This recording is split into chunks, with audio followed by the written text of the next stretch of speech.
தங்கம், இப்பதான் நீ ஒரு விஷயம் தெளிவா புரிஞ்சுக்கணும். ஆமா, நீ இப்போ நின்னுட்டு இருக்கிற இடம் சாதாரணமான இடம் இல்லை. இது வரைக்கும் நீ கடந்து வந்த வழி சுலபமான பாதையும் இல்லை. அதனாலதான் இப்போ உனக்கு சில விஷயங்கள் ரொம்ப கஷ்டமா தோணுது. அதுக்கு அர்த்தம் நீ பொறுப்போட வளர்ந்துகிட்டு இருக்கிற அறிகுறி தான். நீ எல்லாருக்கும் புரியிற வழியில போகல, உன் மனசுக்கு சரின்னு தோணுற வழியில தான் நீ போய்கிட்டு இருக்க. அதனாலதான் சில நேரம் நீ தனியா நடக்கிற மாதிரி தோணும். அது ஒன்றும் தவறில்லை தங்கம், அது உன்னோட தலைமைக்கான அடையாளம் தான். அதுக்காக இன்னும் நீ வேகமா ஓடவும் வேண்டாம், உடனே நின்று போகவும் வேண்டாம். இப்படியே உன் வேகத்துல நீ தொடர்ந்து பயணம் செய். நீ போகிற திசை சரிதான்.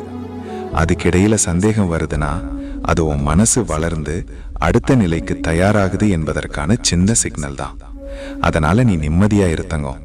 உன் அப்பா உன்னை சரியான பாதையில தான் கூப்பிட்டு போறேன். ஓம் நம சிவாய.